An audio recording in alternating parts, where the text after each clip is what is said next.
Welcome to year 2 of A Mick, a Mook, and a Mike. Hosted by 4-time Emmy-nominated producer Frank Pace.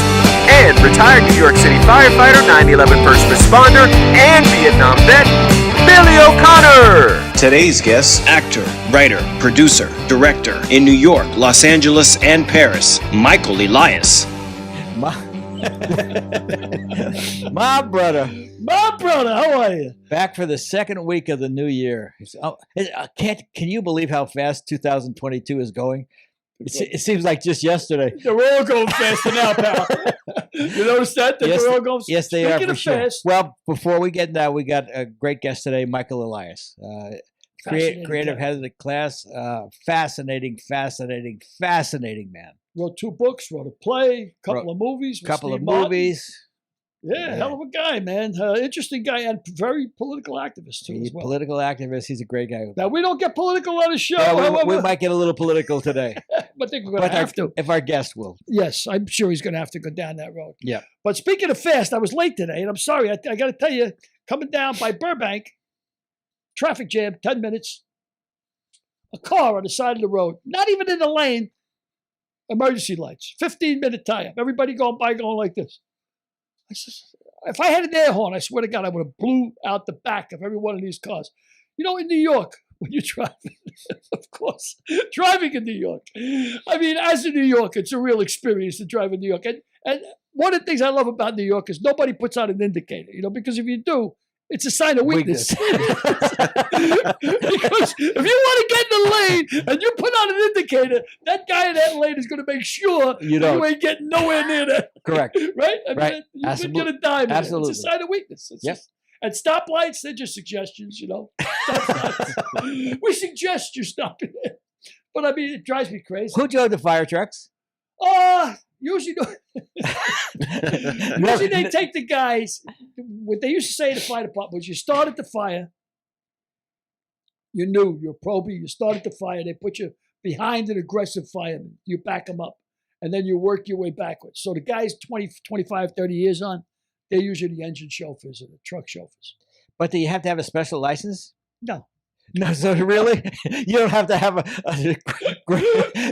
any mook can just drive a fire truck? Talk about any mook. I can tell you some stories that might tarnish the fire department a little bit, so I'll go without it. By the way, you've tarnished the fire department enough to suspect. Just by making 20 years. As a lieutenant. Yeah, I would never make 20 years today. They would have fired me. Oh, there's no way. 3 dadays into it. Oh, forget it. On your first blackout. We used to have this guy, Tommy Mahoney, the Moon Man, was one of our chauffeurs. And Moon Man used to say all the time, I said, that's a tight spot, Tommy. You think you're going to get past it? Yeah, all you got to do is you go faster. You go faster. The truck gets thinner. Don't you ever watch cartoons? Don't you know anything about physics? I mean, so you always worry when you see a fire truck coming. That's why I get out of the way. Now I'm going to get out of the way quicker. I tell you, if you get hit by a fire truck, you're talking 2,000 tons of water. I mean, of water. 2,000 pounds of water. Not to be confused with whatever many thousand pounds of twisted steel. Yeah. And pounds of firemen. We hit that air horn, man. People are flying in all directions. I mean, it's. I used to love that. That was a good part of the job. I'd be a lieutenant. I'd be getting the air horn. Did you ever get in an accident? Well, I never did, but I've seen. Did your truck ever get in an accident? I've seen. Yeah, fire trucks have gotten in accidents, but it's the poor bastards they hit. No kidding. Yeah, you don't want to get hit by a fire truck. 19 to 30 tons. 19 to 30 tons. Yeah, and you're talking of water. That's the fire truck weight. So I guess with water. With maybe. water. Yeah. When I worked in the Bronx. Oh, even when empty, the truck still weighs around 11,500 to 14,000 pounds. Wow. Thank you, Derek Harris. There he is, our man, third man in the booth. Our most important man in the booth, because without him, there is no us. If you could just pick a winner for me on Sunday, would be. If you can only look into the future. Yeah, or now, as shown in past weeks, on Monday or Tuesday or Wednesday or Thursday, or whatever day the games are on. But you know what? In the old days in the South Bronx, they used to have the pull boxes, the old pull boxes. They Sure. eliminated now because there's so many false alarms, I can't imagine. Oh, man, forget about it. And what we found out was in Puerto Rico, they have these pull boxes, but you pull them for one emergency. No matter what you need, cops, fire, whatever your problem is, you pull a box. So we used to get a box pull for a guy locked his keys inside his car, or like he locked himself out of his apartment. They'd call us, but they were smart because they know they're going to get help and they're going to get it quick. Mhm. And people think that firemen, they say, oh, man, firemen, they always get there quick. They're always, well, the faster we get there, the less work we got to do. How so? You're talking a fire. It's a fire. You can't say, you know what? Let's wait. Let's give it 10 minutes. Let it blow.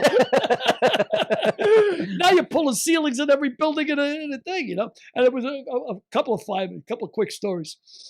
One lieutenant I had when I first got on a job, we had a fire in a jewelry store. And as soon as I get there, I'm the probie. I got the can and the hook. I don't know what I'm doing. Lieutenant says, take that window, big plate glass window. So I take the hook. This is cool. I bash the window, break the window, glass all over the place. Chief looks at the lieutenant and says, what the hell did you tell that kid to take that window for? You didn't have to take that window. He's, oh, okay, put it back. No qualms at all. But I tell you, I was in a car accident. Pretty bad car accident, Somebody got decapitated. It was bad. And the lieutenant's barking out orders. He goes, Joe, you get the jaws of life. Mike, go get a Halligan and a hook. And I'm standing there. Lou, what do you want me to do? He's O'Connor. He's you got one of those useless Catholic school educations. He goes, just stand there and quote Shakespeare. I thought he was going to say, O'Connor, you get the head.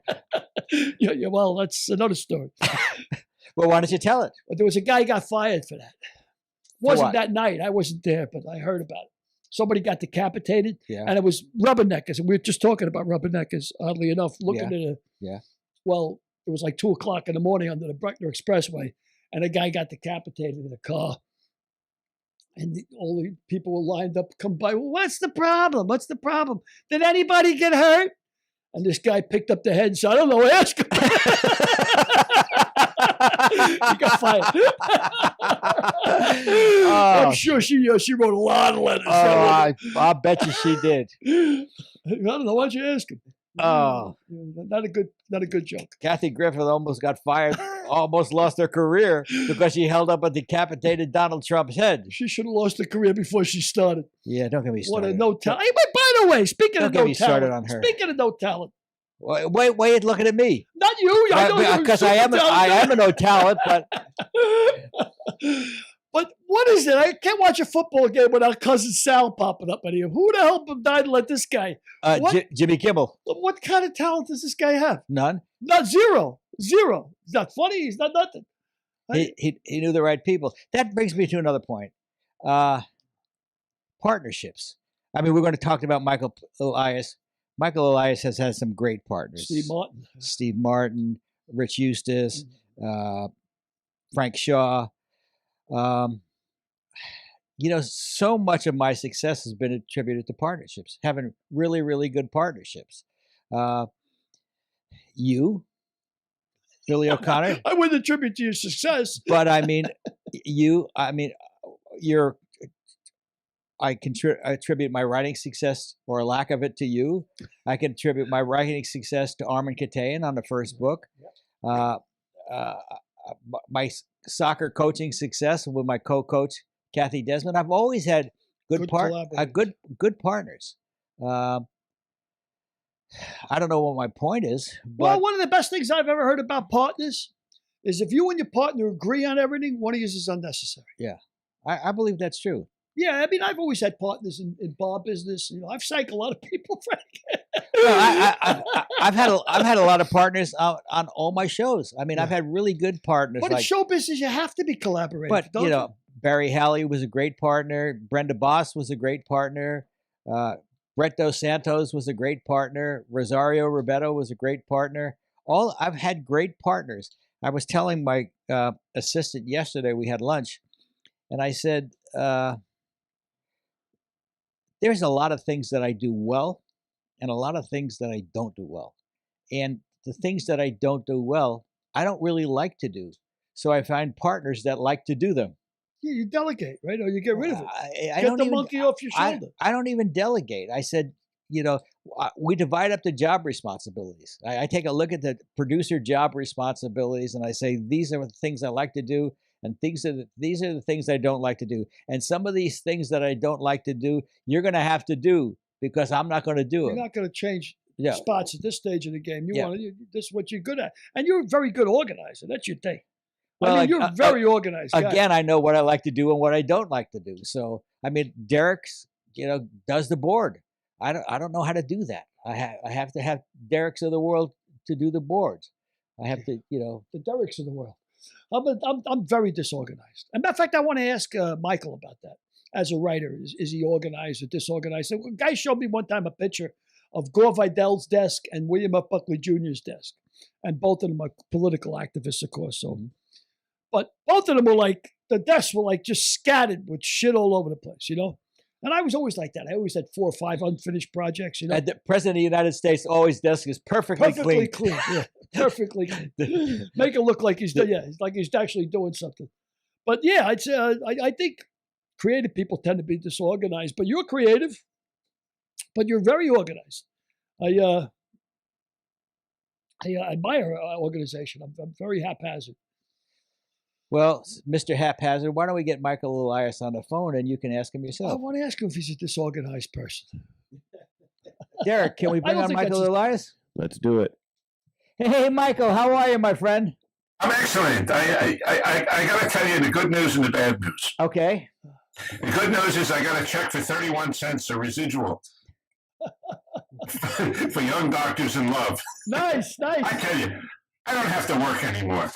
Put it on a horse. Michael. We were just talking. 31 cents. We were just talking about that. Residuals. Hang on a second. Yeah. What? Billy, talk to him. Yeah, Frank was just showing me his residual thing today from Disney. Nice when you do something and it continues to pay, continues to bear fruit. 31 cents is 31 cents. You know what I mean, Michael? I know. I was just getting my residual statement because Derek and Billy asked me how residuals work. And I just showed them, we got 9 cents, 59 cents. They all add up. I can ask you, Michael, why doesn't the Writers Guild or the Directors Guild, why do they have to send a check for 9 cents or 15 cents? It costs 52 cents to make. I thought they should have a thing where if you sign off on this deal, if your check is less than $1, say, it goes into a fund. It goes to a charity. That's exactly what I said. That's exactly And why does it go to the motion picture home? Yeah. To support, Yeah. wayward actors, down and out actors. Well, There's or probably a ton of them. or writers or producers or everything. I mean, Yeah. or craftsmen. Anything. It doesn't make any Anything sense. except, as you said, to mail it, and then I got to send it to the bank. I got to deposit it. I mean, I do it, electronically, but still, I'm embarrassed to do 31 cents, man. And I once got one for 6 cents. But, Back when six cents meant something. You know what I do? Can you hear me? Yeah, sure. Okay, so I get somehow I'm on a fundraiser for the Republican Party. They're always sending me things. Send him a 6 They're always asking me Send for him money. 6 cents. No, so I write them a check. They say send any amount, 500, 100, 50, 25. Then it says send any amount. So I write a check for 36 cents, and I figure it costs them, a couple bucks to cash my check, and if enough people donate 36 cents, we can put them out of business.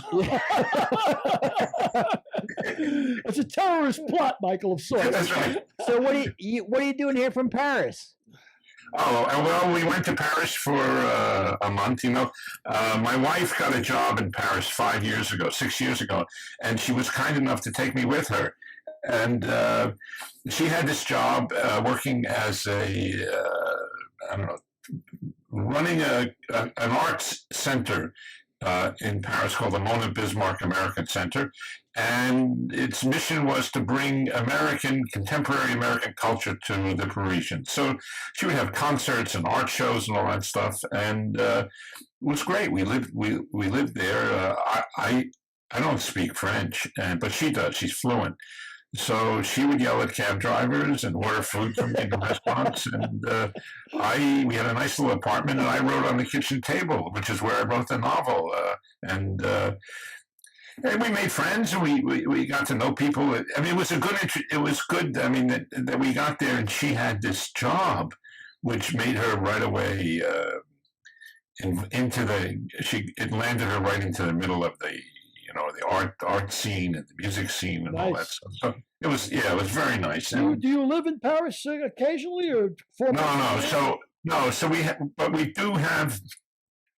have this deal with these people who have an apartment, and when they leave, after COVID, but even they have kids in America. So when they leave for a month or so to visit their children, we go and rent their apartment.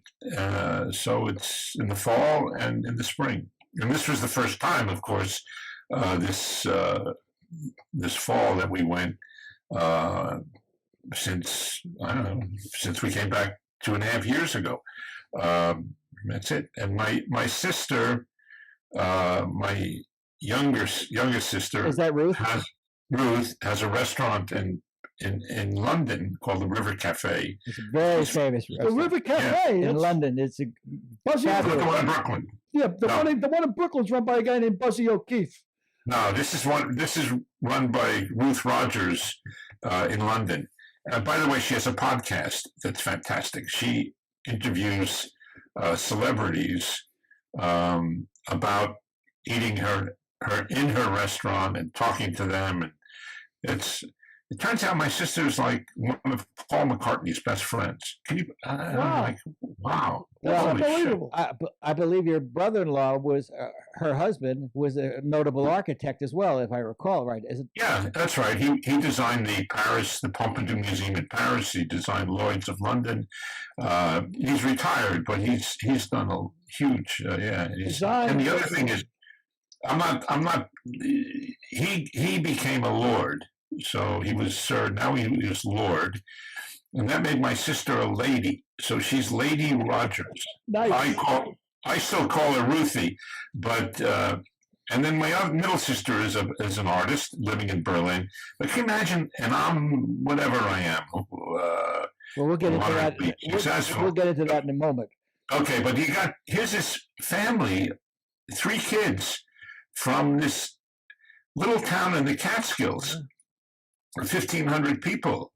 I mean, I think it's pretty amazing. It is amazing. I mean, I was about to say that. You came a long way from the Catskills. What town was it in the Catskills? The little It was called Woodburn. Woodburn. Okay. Yeah, I'm pretty familiar with the Jewish Alps, and we used to call it the Irish Alps as well. You go up to Leeds, where all the Irish bands were and everything. And Jewish Alps, of course, was Tannersville and all up around there. The Concord, Grossinger's.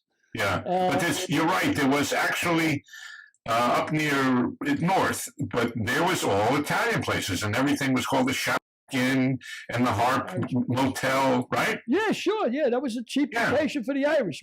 That's right. It was just like the Jews, because if you look at old issues of the National Geographic, not even like from the 50s, they would say non-European clientele for hotels in New Hampshire, those big hotels, and Vermont.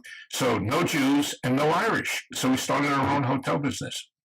That's interesting. I was also trying to figure out why they all died. Why the Catskills died? And then I'll give you two reasons. The quick one that I read was cheap airplane flights. People started. That's right, and air conditioning. Air conditioning. Wow. You could actually. You didn't have to go. You didn't have to leave the city in the summer as much. You still did, but you're right. There was this book called Europe on $5 a Day. That was it. I remember that. Yeah, I remember. Yeah, sure. That killed it. People wanted to go to exotic sites. They say, "Why do we?" And even the Irish. If we weren't up in the Irish Alps, up in Leeds, we'd go to Rockaway. We used to call that the Irish Riviera. Everybody had their own bay. Remember, you had a bay. Bay 7, Bay 6. Exactly. Yeah. Michael, when did you decide you wanted to become a writer? When I was 9 years old, but I postponed it for a long time because I always wanted to be a writer, but I got into first. I wanted to become an actor, so I became an actor, and after college, and I went to acting classes, and I did plays in New York and little independent movies, and I lived the life of an unemployed actor mostly, and then I started an improvisational theater, and I met this guy, Frank Shaw, and turned out we could make everybody laugh. So he said, let's be comedians. I said, how do you do that? He said, we'll do it. We'll do it. And he said, well, we made up little sketches, and we would go to bars, I swear, because this is before all the comedy clubs, and we weren't they wouldn't let us into the Improv, Bud Freeman's club. That was really the only place. So we used to go to bars around, like in Broadway and 42nd Street and the West Side. We would go to bars, and it would be we would go to the bartender and say, "Can we turn off the jukebox and entertain your guests?" Whoa. And the guy would say, and they were like B-girls, they're like sailors and B-girls. And they say, okay. And we would turn off the jukebox. People would dance. We'd turn off the jukebox, and we'd do our act. And then we'd run like hell. For our audience, I should explain what a B-girl is. That's a bust-out girl. That's a girl who drinks champagne cocktails that are really 7-Up for $4. That's right. And the guys yell, "Show us your tits!" But it makes you think you're real popular. You walk into a bar at a Navy Strip, and two girls, "Hey, you want to buy me a drink?" I say, "Hey, what the hell? This is all right."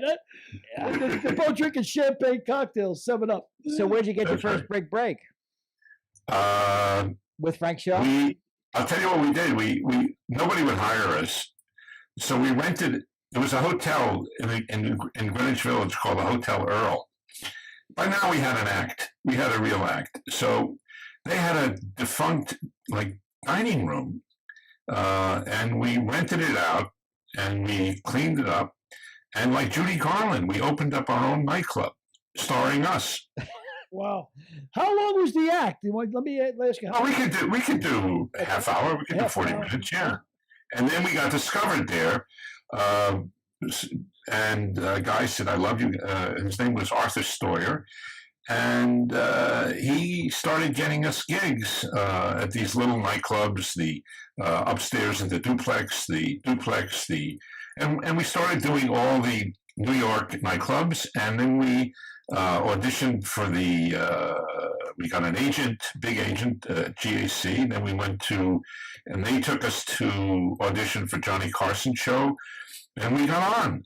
We never made the panel, but we did 6 episodes, and then we were doing all the nightclubs in New York, and we were going out on the road. We opened we were an opening act for some rock and roll groups like the Turtles. And then we also opened for Ed Ames. Remember Ed Ames? Yeah, sure. The axe thrower. Yeah. The axe thrower. That's right. He threw the tomahawk. Yeah. He hit the guy in the balls, right? Yeah, On the Carson exactly. show. Yeah. On the Carson And show. Carson made him stop. He was going to pull the axe. Yeah, He goes, no, leave it there. Let it sit there. Yeah. So the Turtles, Flo and Eddie. Yeah, Flo and Eddie. Those are the Turtles. I remember them. Flo and Eddie. That's right. The Turtles. Yeah, I remember those guys. Yeah. Yeah. So then New York got harder and harder because by then everybody knew our act. We'd come up, "Good evening," and they would start shouting our punchlines. Anyway, and then we met. I mean, it's all coming. Anyway, then we were one night. I think it was our last night. We were on the Carson show, and Ernie Chambers of Ilson and Chambers saw us, and he called us up somehow, or had an agent call us up and said, "Who writes your material?" And we said, "We did." "Well, we do." he said, "Oh, would you like to come to Hollywood and be writers?" And we said, "Yeah, what about the act?" He said, "Not interested." so like in showbiz, we gave up the act, which was really good because we were tired of doing it, man. It was like, and then we started writing. Our first job was on a little half-hour variety show called Dean Jones. Remember him? Yeah, Dean Jones, the Disney guy. That's right, Herbie. Herbie the car. Herbie the car. Yeah. And you did That's Pat, right. It was Pat called Paulson too. Weren't you writing for Pat Paulson? Yeah, but that was after, and that was our first job, and then we just kept going. You know, from you go to from there. We went to Leslie Uggams, Glenn Campbell. I don't know. We had the life of Hollywood writers, and then we started writing sitcoms, and then we had this idea for a movie, which became The Frisco Kid. And we wrote that, and we did. Yeah, we worked for Bill Cosby. Let me stop you. Let me stop you on the Frisco Kid because basically it was about a rabbi, correct? Mm-hmm. That rabbi was going west, and it was played by Gene Wilder. That's right. What was that experience like? Because I worked with Gene on his sitcom, Something Wilder, and it was a magnificent experience for me. I wish I could say the same. I liked him, but Gene. Be frank, Michael. Okay, he's not going to hear this. I know, I'm sure. But behind that sweet face, those beautiful blue eyes, that smile, that gentle tone, that soft, seductive speech, lay a tantraumatic, spoiled child who, if he didn't get his way, would scream and yell. And he met two guys who were formidable. So we saw the movie in different ways. For us, it was an odyssey across America by a Orthodox rabbi from Poland, barely speaking English, making his way to San Francisco. And they sent for a rabbi. For Gene, he saw it as they sent for a gunslinger, and decided it would be a cowboy movie. So we had that tension between it, and I'm glad that the movie. I think the movie works, and it's loved by Jews and non-Jews, whatever.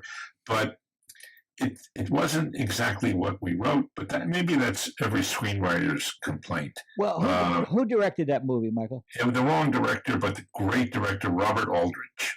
Okay. And yeah, I mean, this is a guy who was like the most macho, tough director. You can direct horror movies and all that stuff, and he was given a comedy about Jews, and I tell you, the story is the guy who was originally supposed to direct it was Mike Nichols, and Mike Nichols said, "I'm not going to change a word. I already got Dustin Hoffman to play the rabbi and Jack Nicholson to play the bank robber that goes with him across the country," and he never made it. He optioned it, and there was always one more movie I have to make before I make yours. Yeah. So anyway. And back in those days, different than today, I would guess, the writer was really just the writer. He would give the director the script, and then he really wasn't even allowed on the set. Yeah. And that made the only way you got on the set was I was in the movie. I played one of the parts, but otherwise, but I had a great relation. I have to say, I had a great relationship with. Well, let me tell you the story. What happened was, so we had to we did a rewrite. So Gene and Frank Shaw and we met every day and we rewrote the script. We lost some arguments, we won some, we kept stuff. Gene took stuff out, we put it, whatever it is. But at the end, we had a screenplay that we all agreed on. I have to say that. And we hugged and said, okay. And Gene said, I'm going to go to Paris and have a vacation. And then when I come back, we're going to start the movie. That was it. And he went to Paris and he rewrote the screenplay. And he put back all the stuff that we took out. What? Let him finish. I'm Go ahead. sorry. Go ahead. No. So that was that, and I don't know. Would you? But Aldrich, I loved Aldrich. First of all, he had a big oil painting of Roosevelt in his office. Gotta love that, right? And he was, as I said, he was like a really tough but smart guy. I think part of the Rockefeller family, right? Aldrich, Nelson Aldrich Rockefeller. So he calls me up at the last day of shooting or a couple days, and he says, I got a problem. He says, Gene won't do the ending you wrote. And he wrote a new ending. And he said, and I won't do the ending he wrote. So I want to ask you to write a new ending, which is the one I want to do, and we'll tell him I wrote it. I said, yeah, sure. So that's what happened. Anyway, but you're right, Frank. Those days, the writer was necessarily like see in Westwood. When a writer said, I'm really pleased, Mr. Who was it? The director, that you're going to direct my script. And he said, thank you, get out, see you in Westwood at the premiere. Yeah. So, Yeah. Anyway, that's why writers want to direct, because they can control the material. Yeah. And that's why also, as you know, television is so much better for a writer, because you control the material. You know, the directors, I don't know if it's the same way, but the director comes in, and he gets a job, but the producer-writer is the one who hires him. And everybody knows the writers of I'm sorry, The Wire, and yeah. Oh, you're freezing. What's the sword? And anyway, but nobody remembers who directed those shows. It's always the writer now. It's great. You're gonna have to go over those again. I'm sorry. Okay, so everybody knows, the guys who created, or at least in the community, the guys who wrote and created Game of Thrones, named directors who directed Game of Thrones, and that's the same case for The Wire and Sopranos. That's right. So that's that. Anyway, Yeah, you find it even more in sitcoms. Once when we were doing sitcoms back in the day, directors had a sort of point of view. Now directors of sitcoms really don't have a point of view. They just want to come in, do their job, and make sure they get good recommendations for the next job. Yeah. No, it's the writers. It was. So, Michael, correct me if I'm wrong. Frank, you too, of course. I mean, you guys are both in the business. I'm a layman. It's the writer with sitcoms that has a chance to become the executive producer, because it's his brainchild, and that way he has complete control over the sitcom. Is that right? Frank? That's absolutely correct. Absolutely So correct. it's the writer that would be the executive producer. Here's the thing. What you need is you need to write. You need a script every week, and you need a script. Each week, the script has to resemble have the same characters as the one before it. A writer has to do that, and that's why writers are the most important part of weekly television, whether sitcoms, Game of Thrones, whatever it is. You have to be consistent, and you got a deadline. You got a deadline every week. Yes, and the executive producer is in the first year of a show. It is the guy who came up with the concept and wrote the first script. And, right. And as Michael says, then he's shepherded with the task of making sure that each subsequent script resembles the pilot script in some form. Yeah. Yeah. I mean, and then also that's why they're now called. They weren't called then, but they're called showrunners, and that's their job. Yep. So showrunner, just showrunners. Showrunner is another word for executive producer, which is which is another word. Oh, showrunner! I got you. Which is another word for head writer, which was used in the Dick Van Dyke Show, which takes me to a story about Carl Reiner. Were you partnered with Carl Reiner at one time, or? Yeah, for 1 year. Tell me the story about the first pitch that you made with Carl Reiner. Oh, about the meeting? Yeah. Yeah, so I came on, George Shapiro, who was Carl's manager and also my manager, and he was also Carl's nephew, called me up and said, I'm assigning you to Carl Reiner. I said, okay. He said, report to Radford, CBS Radford, and meet Carl, and you guys are going to write together. It'll be wonderful. I said, okay. And I met Carl, and we spent, a couple of hours. We had lunch, and he said, great.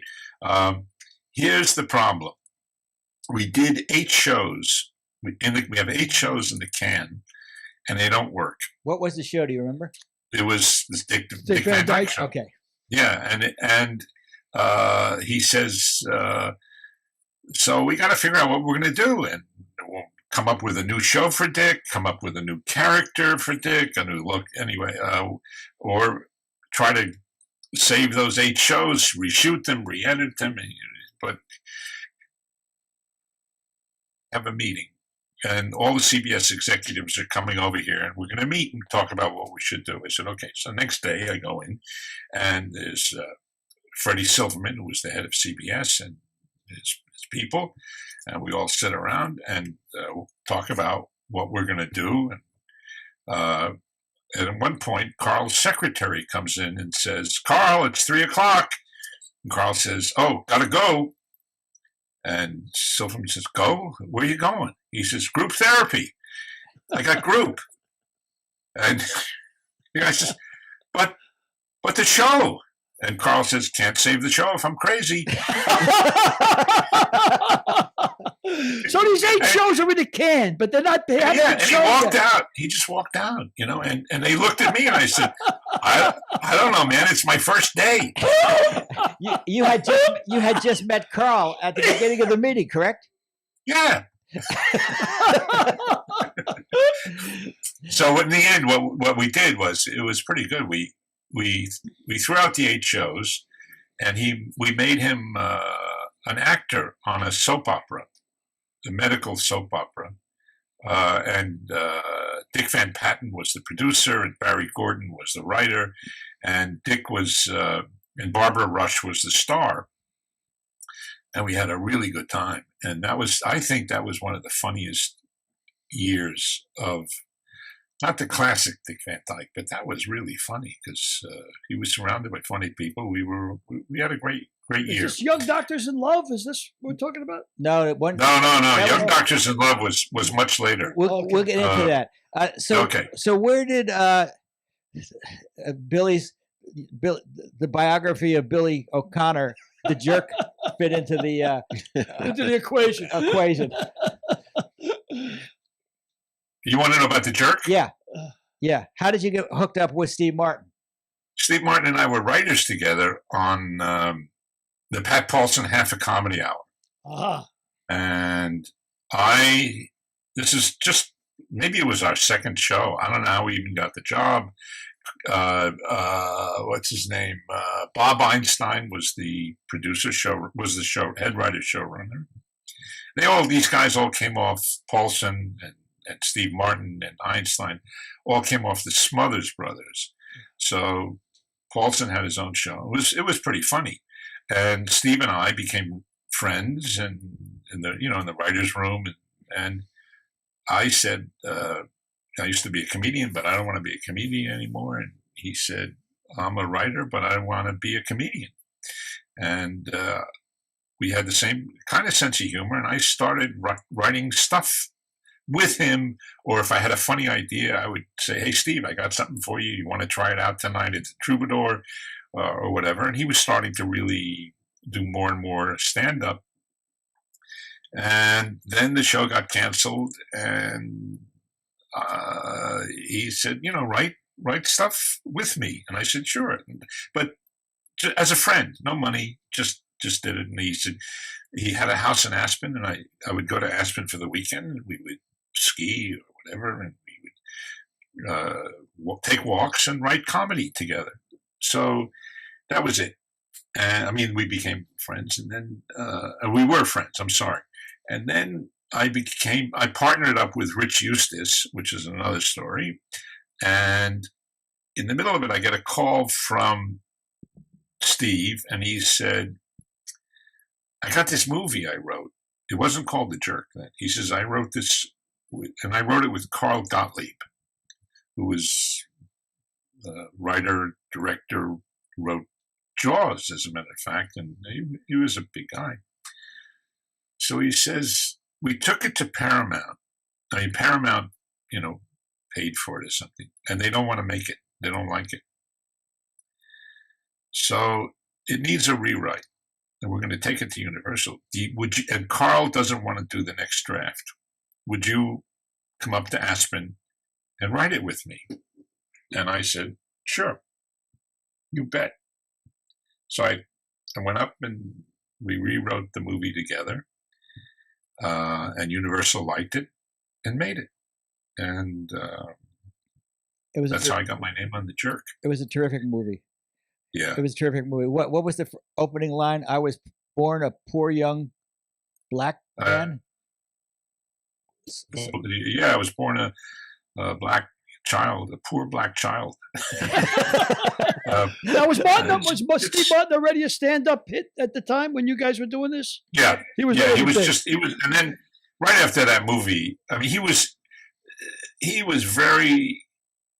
really built his career by going out and doing little college campus coffee shops and comedy clubs.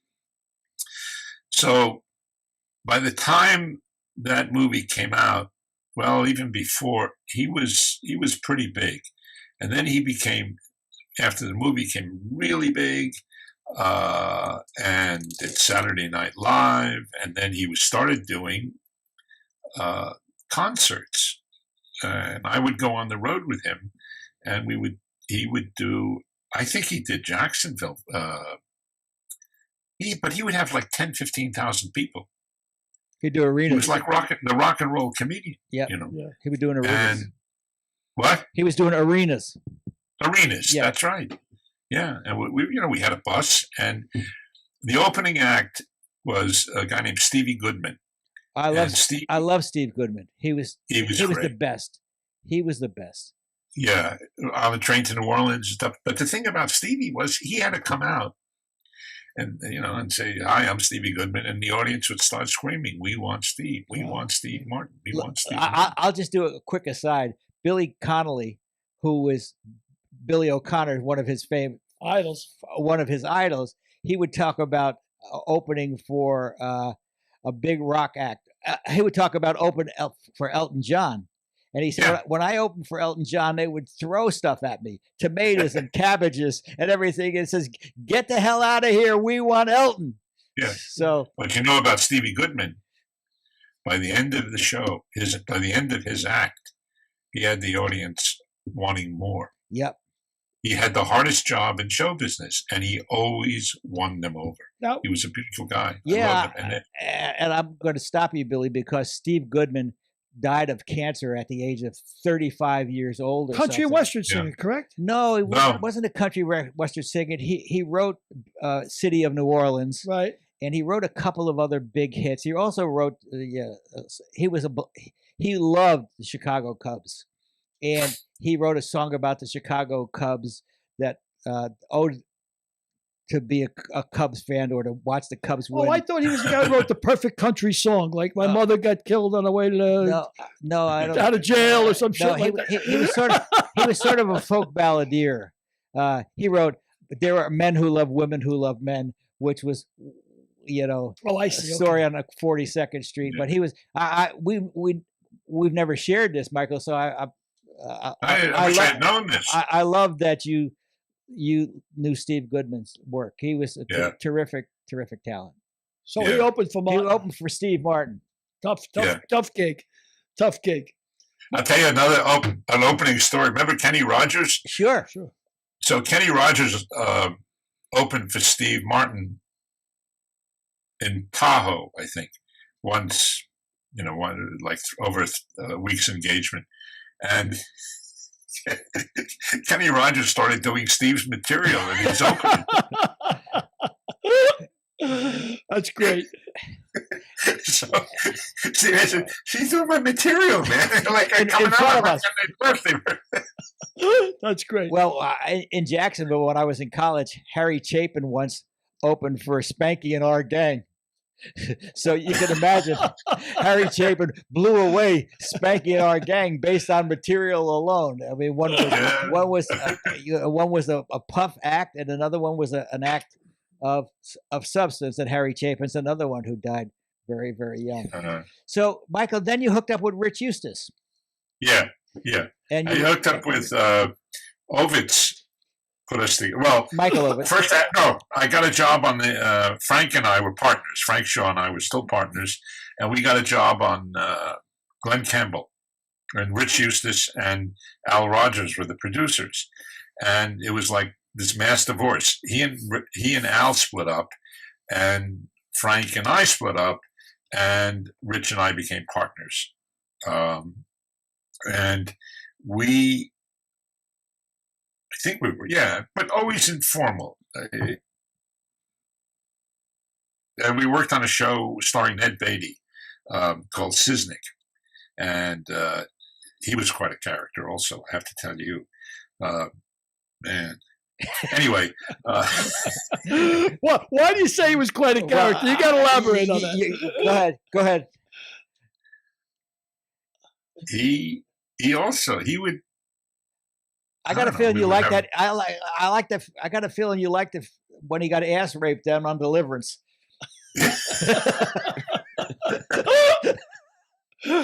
Nah, he was a. I don't know. It was a kid show. I don't know. You know. There's a category of life is too short. Yeah.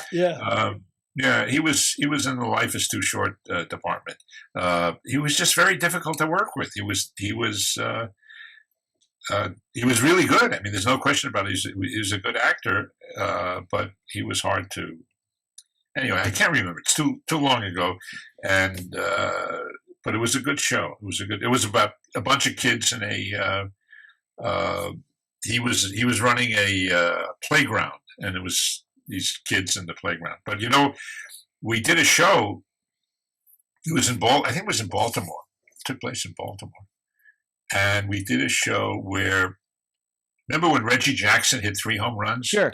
78 World Series. I was there that night. Yeah. So we had one of the kids write to Reggie saying he had one of the balls from the home run. And Reggie Jackson, then the premise of the show was Reggie Jackson came to the playground to buy the ball back from the kid. And of course it was, at the end, it turned out he just made up the whole story. He said, but we had Reggie Jackson at the peak of his career on this show. It was first television. He was in a sitcom. And he came to me and he said, what's the procedure around here? I said, what do you mean? He said, well, am I supposed to autograph baseballs? I said, no. It's up to you. He said, well, costume lady brought me a dozen baseballs to autograph. Everybody want a piece of the pie. I said, no. Just want one. So Rich and I, but I said, just want one for me. Oh yeah, we got a contract to go to Warner Brothers and do write and produce television at Warner Brothers, which is what we did. And our first show was with Charles Durning. It was called, it was based on a movie called The Late Show with Art Carney and Lily Tomlin. And so we did that. It was like a comedy drama or dramedy or something. It was an hour show. And then we did, then we got a call from Stu Lumberg at ABC. And he said, would you guys like to do a show? We'd like you to write a show. We were thinking about high school. And Rich said, that's good. We'd like to do that, but we want to make the kids smart this time. And he said, yeah. And that's how we got head of the class.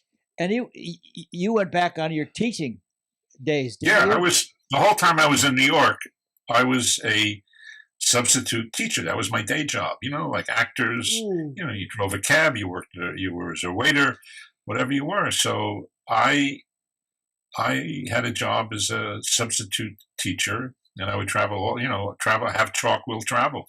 And I went all over New York, mostly teaching in junior high schools, but mostly at one junior high school on the Lower East Side. That was my favorite because it was across the street from where I was living on 6th Street and Avenue B. I'd just get up, go into the school, and teach, and that was it. And you drew on your social activism as a young man to create the role of Howard Hessman in Head of the Class, didn't you? Yeah. We made him an off-Broadway actor who had politics that were opposed to, I think Reagan was president, and did pretty, you know, good politics. And he was, you know, a substitute teacher who then took over the class and stayed for 4 years or 4 seasons. But I'm not saying it was based on my life, but it certainly had my sentiments, my politics, and my experience of what life was like in an urban junior high school or a high school. Well, so you talk about your sensibilities. We had Tony O'Dell on the show last week, and Tony quoted his line verbatim of the first line he said to Howard. His monologue about the Cuban Missile Crisis and the magazines are in the drawer. He can read now. He can read magazines that are in the drawer. And Head of the Class was ahead of the times. I can say that unequivocally because I'm prejudiced, but because our cast was diverse. We drew from every fact of society. The kids were smart. The kids were informed. The kids were not like the new head of the class, which was we won't go into that because it's already been canceled by HBO. But it was about something. And in the first year, we had a show where the debates class took on a team from Russia. And at the beginning of the third year, Rich and Michael came to me and they said, sit down. We want to run this idea by you.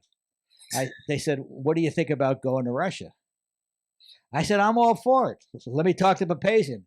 I talked to Papazian. He was all for it. This is Steve Papazian. He was all for it. He talked to Harvey Shepard, who was the president of the studio. He was all for it. He talked to Stu Bloomberg, who was the ABC. He was all for it. So we went to Russia.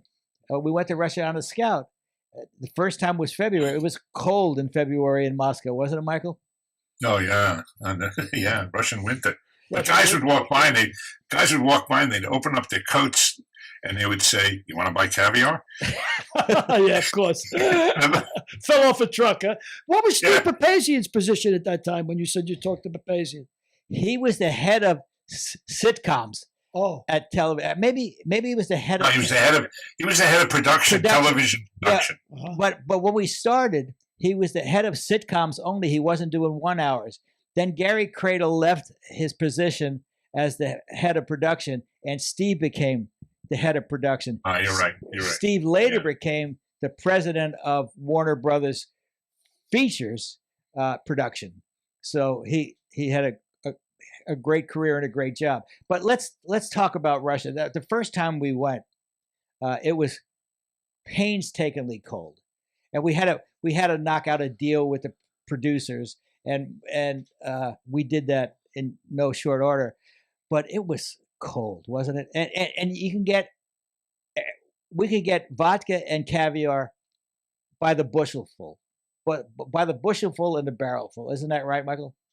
Yeah. Well, we had access, unlike your average Russian citizen, we had access to the foreign store so where there were these stores where they took dollars and they sell you vodka, they sold you furs, foods, all kinds of stuff, and it was like a little supermarket for people with dollars and visiting foreigners. I remember taking a cab once, and the guy said, "Would you buy?" The cab driver said, "Would you buy me a bottle of vodka? Because I can't buy it. I can't. It's really hard to get, or the vodka I get is going to be really terrible." So yeah, and it was at the end. It was just at the beginning of the perestroika, right, where the liberalization, and it wasn't Gorbachev yet. Brezhnev. Right? It was Brezhnev, I think. Brezhnev. No, I think well, between the first time we went and the second time we went, it went over to Gorbachev, because I remember sending a fax to Sasha Klein, who was our liaison, and in the fax we had to type everything, and I had an afterthought, and I put a PS, and I wrote in the PS any word about the forklift or Mr. Gorbachev, because we were trying to get Gorbachev in the show. And I just had to tack it on because I had written this 2-page letter and I forgot to ask about Gorbachev. So it was Gorbachev. Brezhnev was on his way out. I think so. I think it happened between the first and the second time. And we went over 3 times before we actually shot the show. And the third time we went over, do you remember our first day of shooting there? Yeah, I could tell you that the best. This is, I remember catering. You want to talk about? Is that what you're going to talk about? No, you can talk about whatever you want to talk about. Oh, anyway, I remember. So, like, in a normal television, American television show, there's a catering truck, there's a tent, there's something. So, it's lunch, and everybody goes and gets this huge meal. All the extras, everybody, great food. So, this is a concept unknown in Russian cinema and television. So we said, I guess, Frank, you said, okay, we'll have catering. Catering turned out to be like a cart with plates and could feed maybe 10 people. I don't know. It was like completely weird. So didn't we rent a restaurant across the street and take everybody across the street? I think so. I think we were in Red Square and in front of St. Basil's Cathedral when we called lunch. And all of the extras ran to the catering to get the lunch. So there was no lunch. There was no lunch remaining for the cast and the crew. So we went and got a lunch. We changed our philosophy of what we were going to do. Every day we would break tables for wood, and we would barbecue lamb, I think. Oh yeah, I remember that. Lamb was great. We had lamb and shish kebab every day, barbecue. We say, how are you going to start the fire? They said, don't worry about it. We'll get the fire started. Then we would look up and they were breaking chairs and tables and everything to light the fire. Better than liver. Better than liver. There's a whole chapter in that. Head of the class goes to Russia. Yeah. If these lips can tell. Oh, and I read Frank's book. And Billy's book. And Billy's book. I'm sorry. And he talked about what he did in Russia, which is like, I don't remember that, because Frank's job was to solve all our problems, and even mostly problems we didn't know about. We were just sort of writing and directing and producing this thing, but Frank, the difficulties that were presented by doing a television show in Russia were incredible. But Frank just, and it was only, when I say we're reading you guys' book, I read about this and wow, I didn't know that you had this problem with this. And you, I think you said to me, Frank, well, that was my job, to solve your problems, even if you didn't know what they were. My job was to keep those problems away from you and Rich. You did a great job. Yeah. You did a great job. I got to ask you a question, because you said it so casually. When you started doing Head of the Class, you said that you and Rich Eustace both said, yeah, we'll do it, but this time let's make the students smart. Now, this time, Let me hold that question for 1 second. Okay. Because I want to just address what Michael said. Are you frozen, Michael? Oh, no, okay. No. Two things I remember about that. One thing. I remember Steve Wallenberg was the jack of all trades on our show.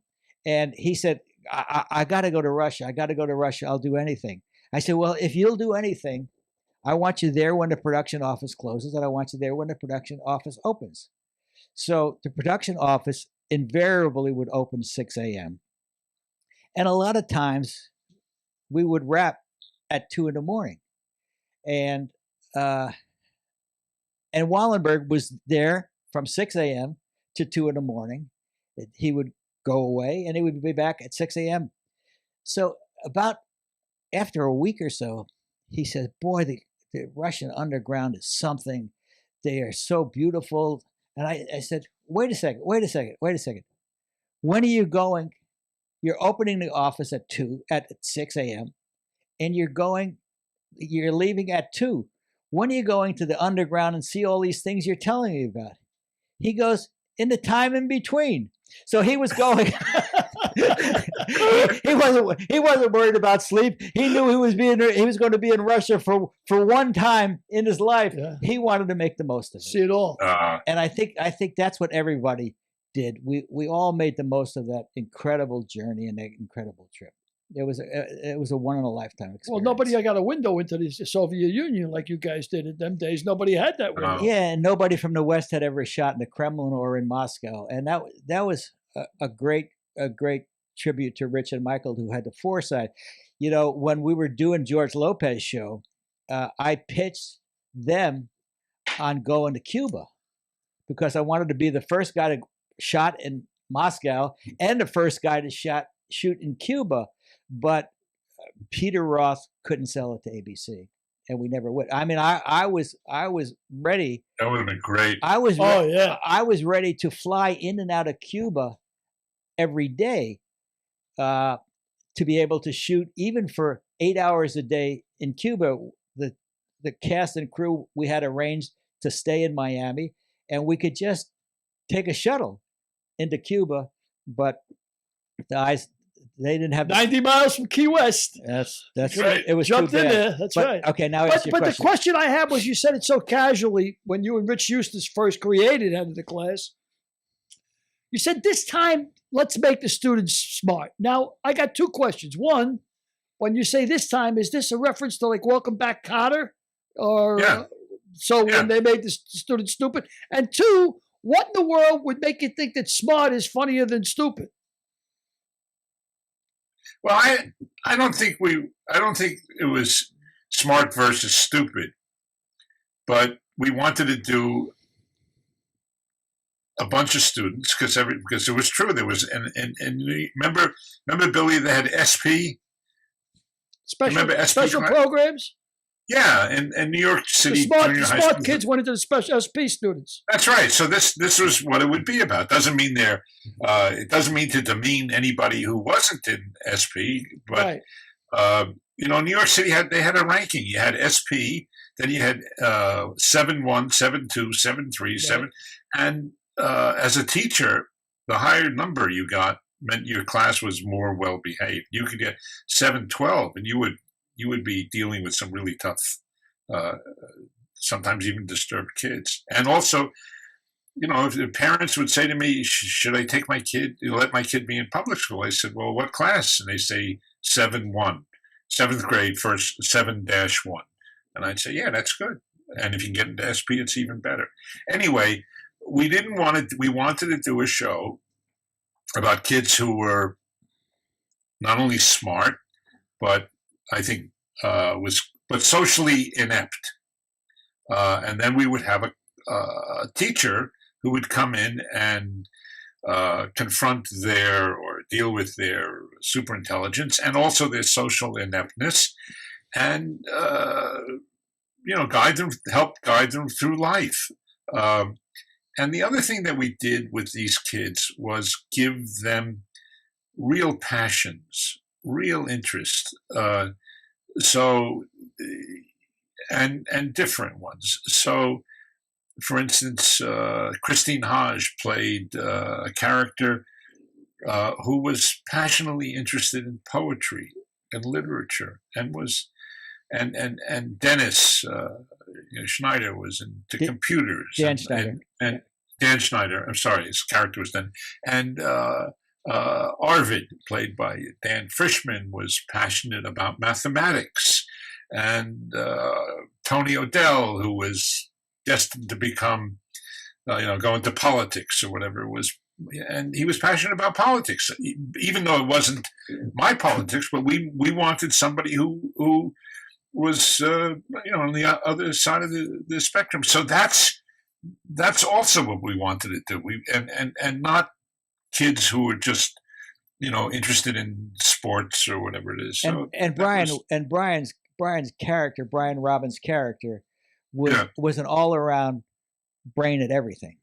He was literature, math, science, and he would never be on the academic team because he was afraid he wanted to be classified a nerd. Or he didn't want to be classified as a nerd because he goes, "That's for you guys." And Brian is now the president of Paramount Pictures.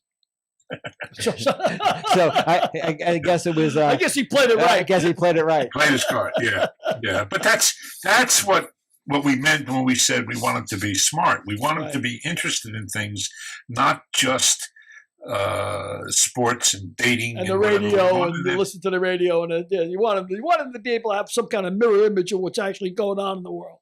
Well, that's what Bill Cosby, while he had other flaws, was the first guy to portray African American families as upper scale. The African Americans were always looked upon as lesser lights or playing thugs or murderers. And Cosby, who Michael wrote for, was the first to show them as doctors and lawyers and attorneys. And my friend Yvette Lee Bowser picked up the same thing when she did Living Single. So that's that. We did. Sean and I worked with Ed Weinberger on the first Cosby sitcom where he played a teacher. Yep. Played a gym teacher. Yep. And the best show we did was where he had to be a substitute for the algebra teacher. And anyway. If you did that show today, the gym teacher would be a football coach making $10 million a year.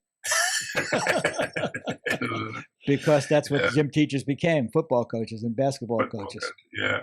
If you're a covered teacher in the inner city, boy, you earned your money. I tell you that. You must have really got an education. And Michael, on your assistant on Head of the Class was a woman by the name of Eve Babbitts. Why don't you tell us a little about Eve? She just died yesterday. It's really sad. I didn't know that. Yeah, Eve was a serious and famous novelist, but she wrote a whole bunch of novels. Eve's Hollywood. Anyway, she wrote like a half a dozen novels, but you can't make a living from that. And so right in the middle of her career, I hired her to be my assistant.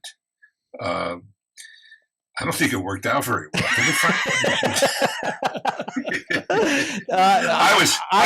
I think we could ask Barry how that worked out. Listen, I was the worst hirer of anybody. Kidding. I hired my sister. And that was like, and then I paid her to stay away. Who else did I hire? It was Jody Willinger.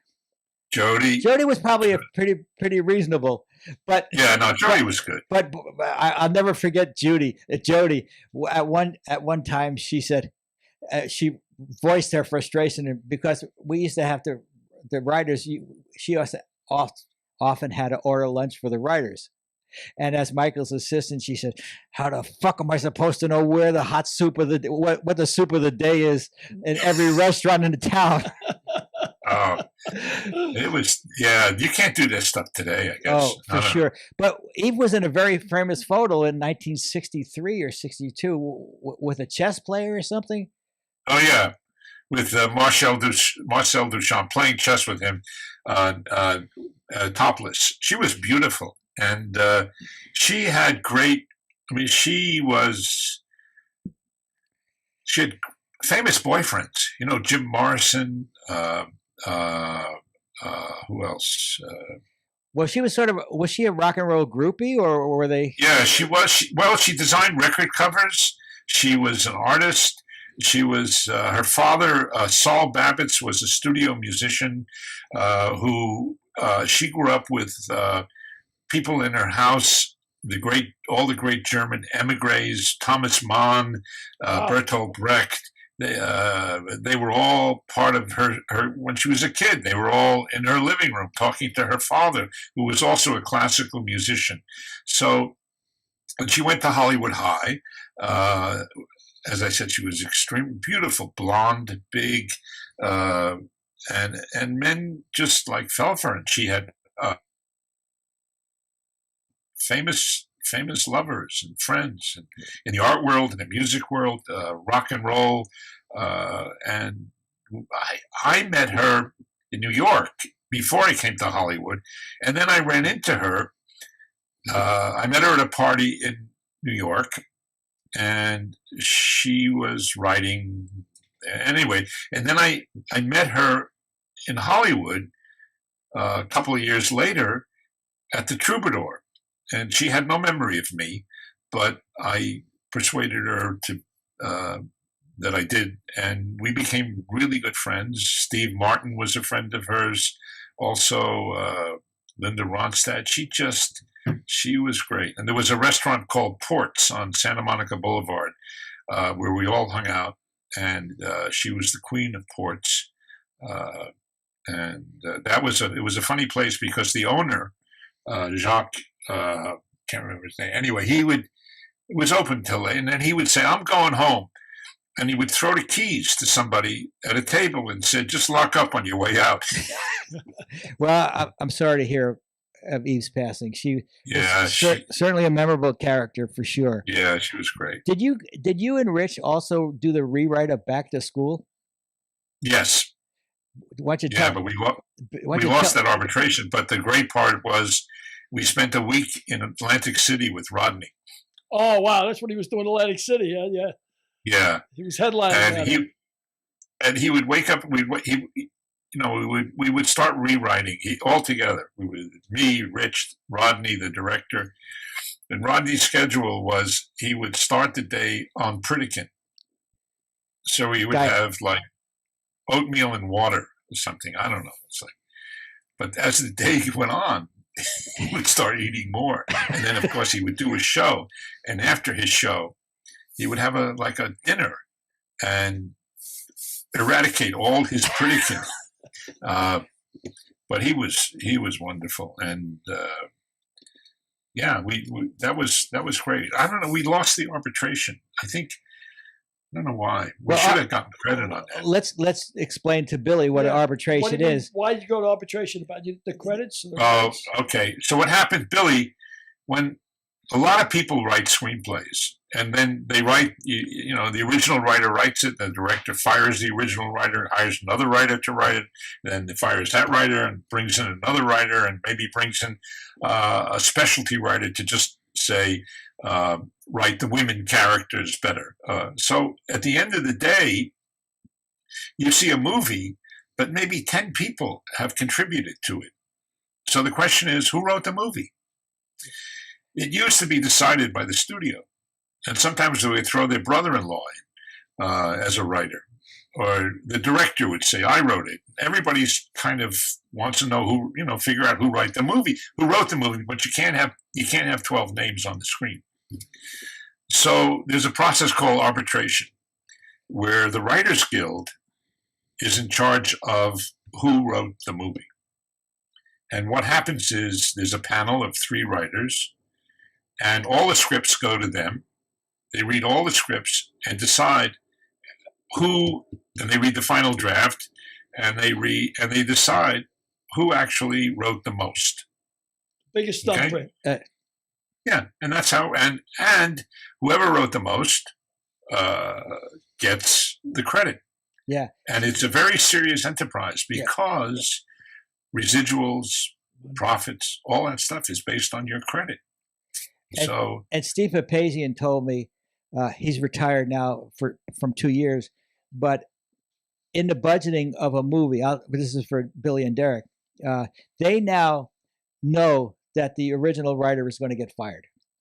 That the Really? Yeah. So they budget for 2 or 3 rewrites because they budget a second writer who's going to get fired and a third writer who's going to get fired. That's unbelievable. So they factor all of that into the budget. That's one reason these budgets are getting so big. But Incredible. yeah. So then after all of your success in television, you became a writer, and well, you always were a writer. You became a director, and you produced a jazz movie that Forrest Whitaker starred in called Lush Life. Is that correct? Yes, that was a script. When I decided I would write a spec script for every year of Head of the Class.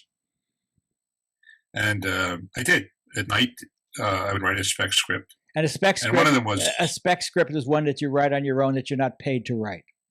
That's right. You hope. Right. Yeah.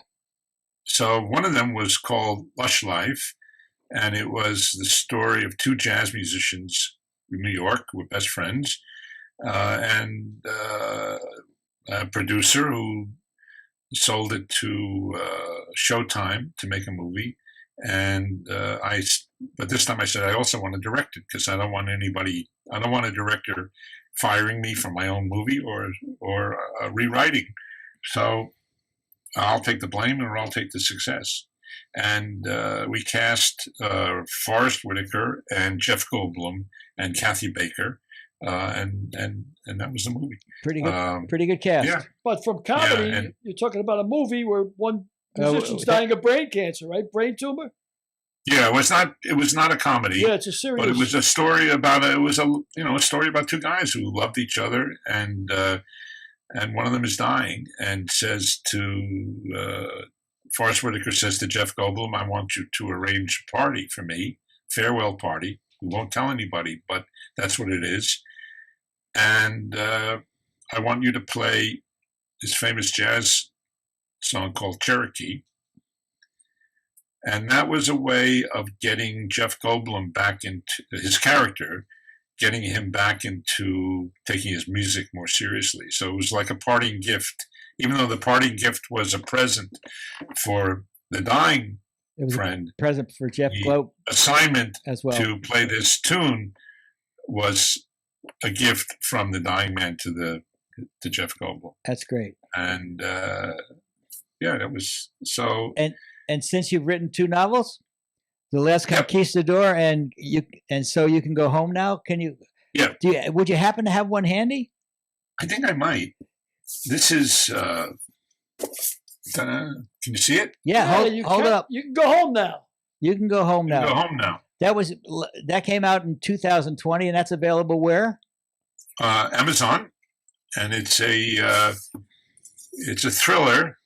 It takes place it's about a woman cop in Queens who is investigating the cold case murders of men whose wives or widows all have the same alibi. They were in a women's shelter at the time their husbands were murdered. So she goes undercover into the shelter to find out if there's a connection. And that's what it is. Well, I tell you, one of the reviewers of You Can Go Home Now, hell of a compliment. He says, "You write women like you're a woman, and you write police thrillers like a former cop." So that's a hell of a kudo. I think that's and your character's in Long Island City of all places. That's kind of odd. How are you familiar with Long Island City? They say you write what you know. Why Long Island City? Well, I didn't want to do New York City, and I wanted to do, I don't know, a place that never been, I don't think it's been done before. No, I don't think so either. Yeah, and I did research. I remember a little of it when I lived in New York. I mean, nobody went. But today, the truth of the matter is that thanks to Google, the ability to do research and get everything so easy. Yeah. I have my character stop for lunch, and I look up a restaurant where she would sort of be, and I could Google the menu and say exactly what she would have from Sal's, pizza place or whatever it is, or an Indian restaurant. So everything becomes, and with Google, World Google or Google Maps, you can see the street that she walked down. You can see alleyways. You can see all that stuff. And then I talked to a cop guy I know, New York, and he said, my advice to you is to make it up because it'll probably be true. And how about the Last Conquistador? I'm kind of curious about that. And then I have this other thing. Well, The Last Conquistador is a novel I wrote after 1 year on head of the class. I went to Peru on one of those treks where you you go to Machu Picchu, all that. And I came back, and I think when I came back, when I went, I had no notion of where I was going. I mean, I knew I was going to Peru, but I didn't know the Incas from the Mayans, from the, I didn't get it, and I was ignorant. So when I came back, I said, I think I'm going to find out where I've been. And I started doing this research. And because I had been there and the memories were fresh, it was better than reading a book about Peru before you go. So that's my policy now. I go and then I find out where I've been. Anyway, I thought of this idea of what if there's an Inca city that's still alive in the Amazon, a lost city. And there are all through Peru, there are all these lost cities. Machu Picchu was one, lost, but a lost city, of course, is a definition that, the West gives to it. It wasn't lost. They knew where they were. It's like, Columbus discovered America. I'm sorry. It was there before he discovered it. So anyway, I just figured out this plot, which actually is the same, lost city is also, remember King Solomon's Mines when you were a kid? Yeah. Stuart Granger? Stuart Granger, yeah. Yeah, and that's also finding a lost city. So Lost City is not original, but I made this city, the Incas they did child sacrifice by the thousands. Wow. And they only did it when they were in trouble, and they would sacrifice children to the gods. And so I made this city was starting to kidnap children, and or the kidnapped children were being kidnapped all over Peru, and we had to find. And one of the kids escapes and says, "What's going on?" And so there's a mission to go and find the city and stop this, and that was it.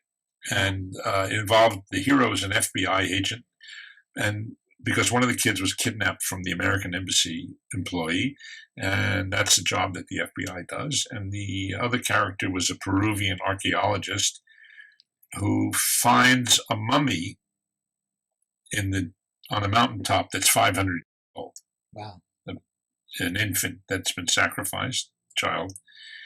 And then she discovers another mummy that's 5 days old. Wow. And that's when you realize they better find this city and stop it. So that's what it is. Wow. Derek, you have a question? I did a lot of same thing. I did a lot of research. It was fun. Yeah. Derek, you have a question for Michael? Well, the first question is, you recommend everyone go to Peru, to Machu Picchu? Is it just extremely enlightening experience or not? Well, now tourism, I think Peru is a pretty dangerous place now in terms of COVID. I don't think it's a good idea. I'm not sure it's a good idea to go to Peru, but I don't know. But yeah, it's a once in a lifetime, one of the 7 wonders of the world. It's unbelievable. It's an incredible experience. And the trek that or the way we got there was we trekked through the jungles and over the mountains, and then you come to this little town, and then you take I guess a bus up to the top of Machu Picchu, and there was a little hotel, and you check into this hotel. I think it may be pretty tough to get into now because it is so popular. Maybe I was lucky, but I also went during the time of the Shining Path, which was this vicious Maoist revolutionary group that was terrorizing Peru and run by this insane Marxist Maoist guy Ariel Guzman, his name was. Guzman, I remember him, yeah. Yeah. And I mean, they were killing peasants, they were killing, they would, and people who were trying to do a good thing, they would kill farmers and agronomists and health workers, thinking that would inspire a revolution. It was terrible. Wow. Yeah, that's rough. That's rough. It's an amazing place. Amazing. Now I would go back there. But your mom and dad, one was a librarian, the other a doctor. So yeah, and you were a political activist at an early age, right? I mean, you were always interested in politics, always socially aware. The play you wrote, The Brig. Tell us something. No, I didn't write it. I was in it. You were in it. Oh, you starred in The Brig. You were one of the players in The Brig. Yeah, I was one of the prisoners. I was prisoner number 8. Prisoner number 8, and it actually got raided by federal marshals. Well, the theater owners, the Becks, on the Living Theater, they hadn't paid their taxes for years. The part of the ticket that says, it's $6 and $1.35 is tax or whatever it was, they kept it. So, and this is the Living Theater. Lee Strasberg, the Living Theater, was she part of No, that? it was Julian Beck. Lee Strasberg was the Actors Studio. Okay. So they kept the money, but they kept it to keep the theater open. And then, I don't know, they had a raid. The federal government raided the theater, marshals, and seized everything. And we had a sit-down strike, the actors. It was right in the middle of a performance. All of a sudden, there were guys coming in with guns and saying everybody is under arrest and all that stuff. So they put us in a paddy wagon. What happened was we refused to leave the theater. That's right. It was a sit-down strike. So they arrested us, and they put us in a paddy wagon. They took us to West Street, where we spent the next 3 or 4 days. And that was that. Yeah, and there was a play about a Marine Corps prison, written by Ken Brown. He said it in the 50s, and yeah, it was very good. Interesting play. Excellent. I got a couple more questions, and these are gonna bounce around a little bit. So, what's a lost art? So, what's a lost art that you think we need to bring back into society? So, a lost art of writing or social studies. Social studies. Yeah. Okay. I mean, these guys don't they know what our system of government is, where you elect people, and if they lose, they go away, and if they win, they take office. I mean, that's in social studies. I don't think they teach that anymore. I don't know what they're teaching or what these guys They don't teach social studies. They don't teach civics. We talk about that all the time. They don't teach civics in school anymore. I don't think they want you to know. I don't think that just occurred to me. Yeah, don't they know what system of government we're supposed to be in? Well, they don't. No, I don't think they do. I really don't. Yeah, and the other question I had, which is related to that, and maybe this is the answer to that too, is how do we fix politics? Like, how do you think we fix politics, particularly in the United States? Because it seems to be a worldwide problem, but particularly here, what do you think? I don't know. I think term limits. What? Term limits. There's something about, I don't know. People get power and they don't want to give it up. Yeah. And our system is, you take a guy or a woman becomes a Congress person. That's a really good job. You make a lot of money. You get a terrific, if you're going to hang in there for a while, not that long, you get a terrific retirement. And you also get probably a job as a consultant. What do you call it? Lobbyist, Lobbyist? whatever. Lobbyist. This is great. You would do anything and you get an office. You get plane trips. You get taken out to dinners. All Best that. account. This is a really great job.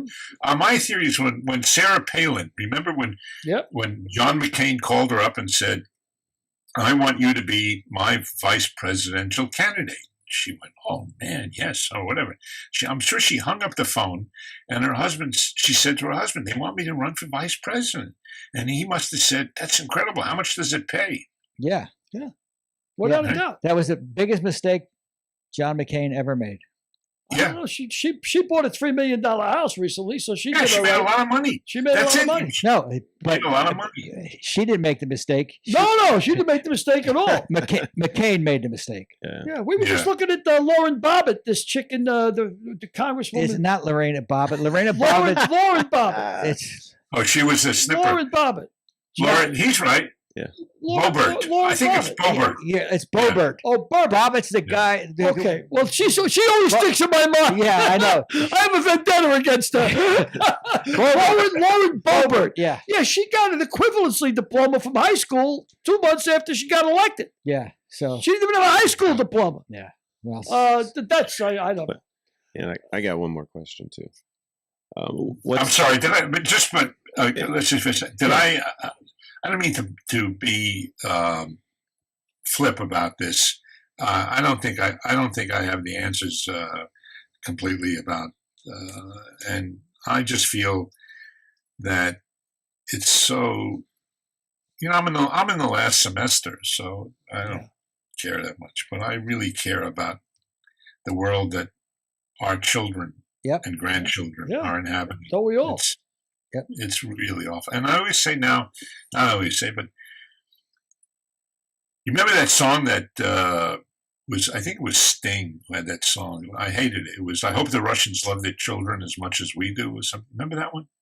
I don't remember that one. Really, if Little Nas didn't sing it, Little Nas X didn't sing it, I don't know it. Anyway, I think do these climate deniers, do these guys who run Exxon and lie about and pollute the world, do they not love their children? Yeah, do they not care about them? They love themselves more. They love themselves more. I guess so. They love themselves more. Yeah, that's it. Okay. All right. Last question. Got another question? Yeah, I do. What story would you like to see written that you either cannot write or don't want to write?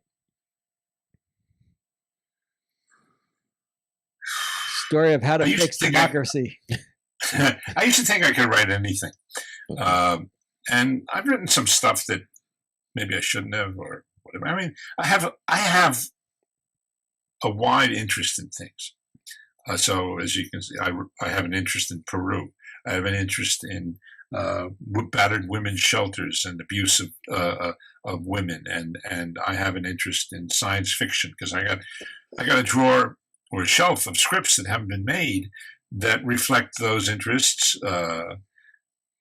But I think, what came to me was watching a show that I've come to really love, Swagger. And I don't think, and I say, you know what? There's no way I could write that. Have you seen it, Frank? No, really? I haven't. It's great. Swagger? You guys are Swagger. You guys are sports fans, right? It's about the world of junior high school basketball teams, and they're not school teams as much. Well, they are kind of, and the parents. And it's all black.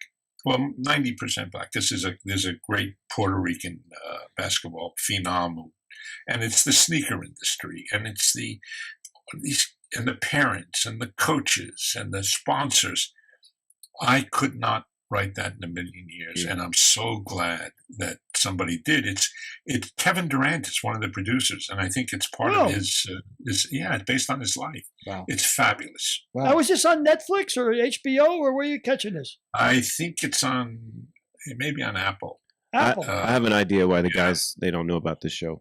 but I won't talk about that. That's his Well, you know, I They have no idea what show you're talking he thinks about. Billy's a racist. Why would you be expected to be able to write that? I mean, that's not your life. That swagger, you know, you write what you know. Obviously, I'm not going to write about the inner city in Detroit. I don't know anything about the inner city in Detroit. I write about Irish drunks. You know, you write about what you know. Yeah, but I could write a woman cop. I could write a Peruvian whatever, but I couldn't write this because, yeah, it's true. But when I say I couldn't write it, what I'm also saying is that it's written so well. So well, yeah. You can. Yeah. That's all. That's great. And then I know I said I had I know that was my You have last. a lot of questions for a guy who has got Yeah, no questions. questions. Yeah, sorry. But it occurred to me, you said you're a guy who has broad interests. And do you think, you seem to be a compassionate person, do you think that has made you, having broad interests and, essentially studying those interests, do you think that made you a more compassionate person? I hope so. Yeah, I hope so. I hope so. But I think, I don't know, the compassion is at an earlier age. You know, I know more about the lives of, I'm interested in the lives of people at different times and places and all that stuff. But I think my parents are more responsible for, if I have compassion. Okay. And I hope, because I think my son who works at this job for a nonprofit that helps unhoused people find jobs does that out of a sense of compassion. And if he has to look for where he got it, maybe he would say he got it from me. Oh, we'd hope so. I mean, certainly, you're a guy who has a social conscience, and that's lacking, I think, today. And maybe when you did head of the class, you were able to reflect some of that social conscience, because, we talked before about being a substitute teacher. Samuel Goldwyn wrote Lord of the Flies because of the chaos that was in the classroom. That's who he looked at these kids as savages. He wrote Lord of the Flies.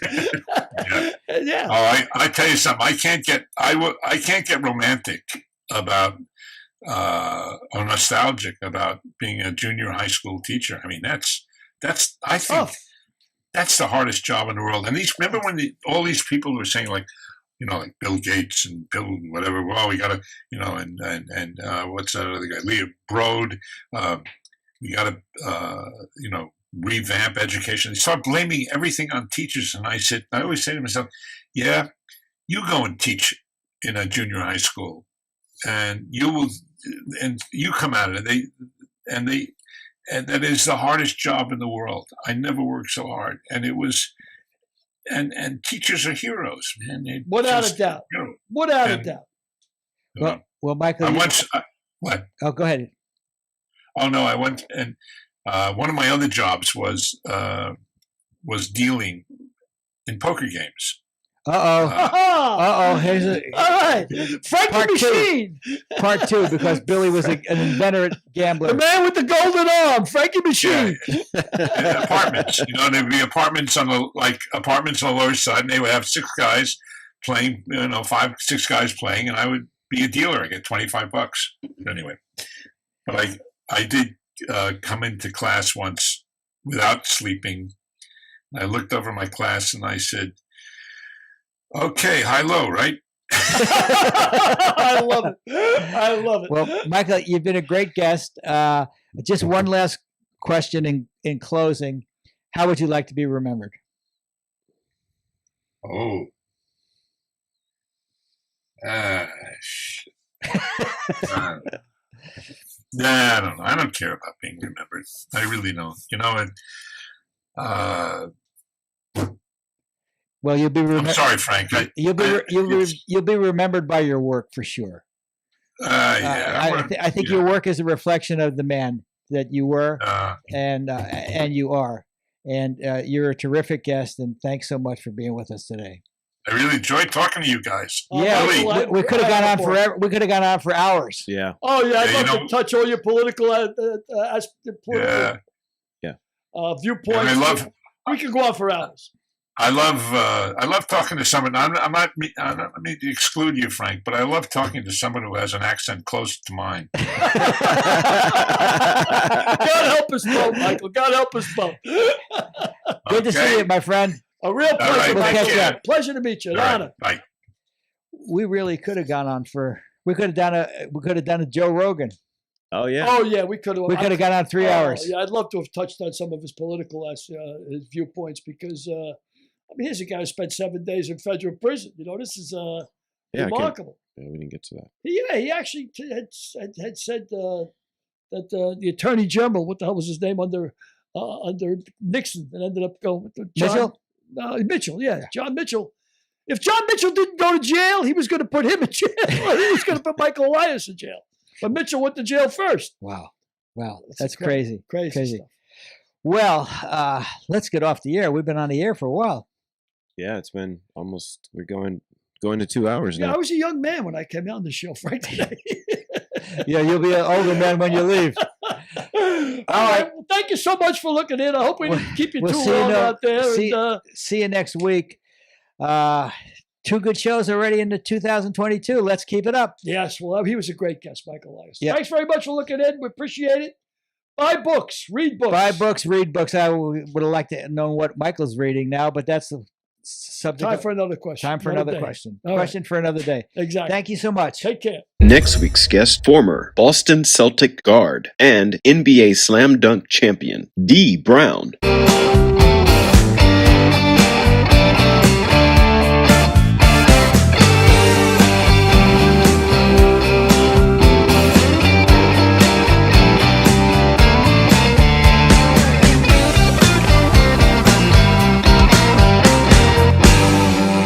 We'll see you next week.